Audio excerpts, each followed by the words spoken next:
Welcome to this explainer. Okay, today we're looking at a being of truly epic, mind-bending scale. We're talking about decoding the icon of Shiva. So we're going to unravel one of the world's oldest, most complex, and frankly, most fascinating deities out there. It's basically the ultimate mystery box, right? How does the terrifying god of destruction, a being literally associated with annihilation, time, and ashes, simultaneously become the auspicious one? I mean, we're talking about the patron of arts, the master of yoga, and a loving father. It's a massive paradox. So, to really understand how these totally opposing forces can exist in a single being, we've got to decode the icon. Let's kick things off by decoding this cosmic icon and actually visualizing the divine. We really need to treat his physical attributes like a cosmic forensic investigation. Every single item he wears or holds is a profound clue. You've got the Trishula, or trident, right? That represents his three aspects as creator, preserver, and destroyer. Then the Damaru, his hourglass drum, which beats the very rhythm of the universe itself. Plus, there's the third eye, the matted hair holding the river Ganga, a crescent moon, and a body completely covered in ashes. But to really grasp his true nature, we actually have to look at what's not explicitly on this list: his throat. This brings us to the incredible story of Nilakantha, the blue throat. Picture this. During the mythic churning of the cosmic ocean, this devastating poison called Hala Hala emerged, and it was so incredibly lethal, it literally threatened to annihilate the entire universe.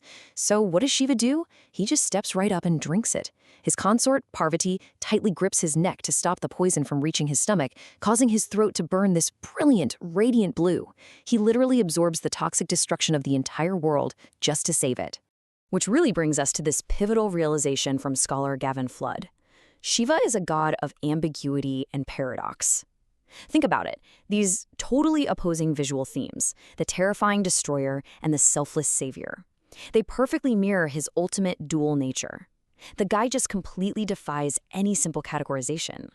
Moving right along to the great duality, the ascetic and the householder.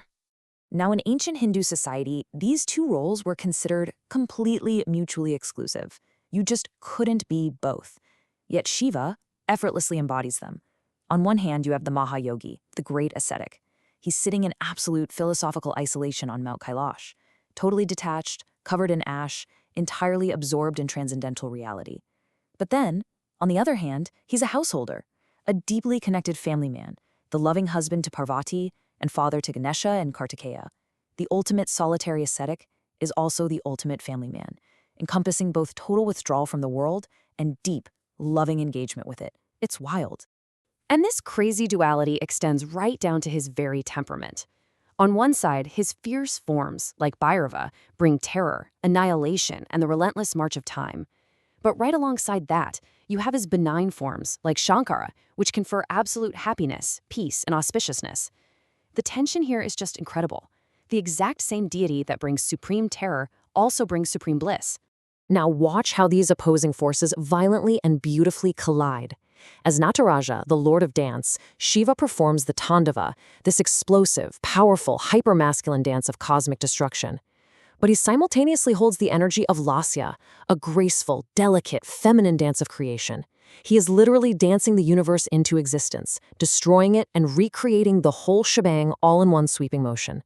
It is an absolute masterclass in balancing cosmic forces. So, let's trace this history. Here is the evolution of the destroyer. You might be wondering, how did a deity this incredibly complex actually come to be? Well, it happened through this really fascinating amalgamation over thousands of years. Going way back to roughly 2350 BCE, the Indus Valley's Pashupati seal shows this horned, seated figure that scholars see as a sort of proto-Shiva yogi. Fast forward to 1700 BCE, and the Vedic era introduces Rudra, a terrifying howling storm god. Over centuries, these ancient tribal and Vedic elements start to merge. By 400 BCE, texts like the Shvateshvatara Upanishad elevate him to the supreme creator. And finally, through the first millennium CE, the Puranic texts synthesize all these ancient ascetic and storm god traditions into the singular composite deity we recognize today. And that synthesis firmly places him within the Trimurti, the great Hindu cosmic triad. Brahma creates, Vishnu preserves, and Shiva takes on the role of the ultimate cosmic recycler, the destroyer. But remember, in this context, destruction isn't actually a bad thing. It's a totally vital, necessary clearing of the old just to make way for the new. Now, beyond his human-like depictions, Shiva is most frequently worshipped in an aniconic form called the lingam. It's really vital we demystify this. Ancient sources actually point out that the true source of the universe is formless and signless, so the lingam is a vertical column representing that imperishable absolute reality. It's essentially the visible sign of the invisible Brahman, symbolizing regenerative divine energy without imposing limiting human features onto it. Just to give you an idea of the massive scale of this devotion today, let's talk about the number 12. That represents the 12 highly revered Jyotirlinga, or Linga of Light, pilgrimage shrines spread all across India. Millions of devotees travel to these epicenters of spiritual energy every single year. It's absolutely huge. Now let's look beyond borders. How did Shiva become a global cultural icon? Because Shiva's influence didn't just stay in India, he left an astonishing cross-cultural footprint across all of Asia.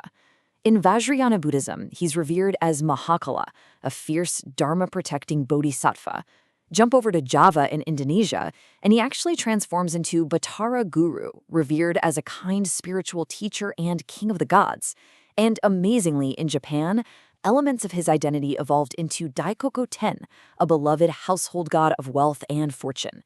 He effortlessly assimilates into entirely different theologies while still retaining that core cosmic significance.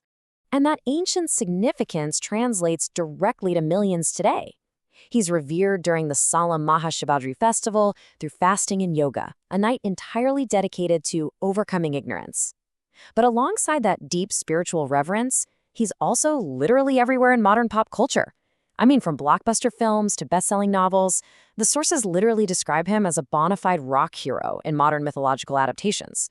He is honestly as relevant right now as he was thousands of years ago. So what does this all mean? What should you actually take away from this? Let's circle back to one of those early visual symbols, vibhuti, the sacred ash that covers Shiva's body. That ash isn't just an ancient aesthetic. It's a profound, constant reminder that absolutely all material existence is impermanent. Everything eventually comes to an end and turns to ash. But in Shiva's universe, that isn't a cause for despair. It's the fundamental truth that frees us to pursue true spiritual liberation. Which leaves us with this final, provocative thought. If Shiva represents the ultimate truth, that destruction must make way for new creation, what in your own life needs to turn to ash so that something new can be born? Thank you so much for joining me on this explainer. Keep asking those big questions, and I'll catch you next time.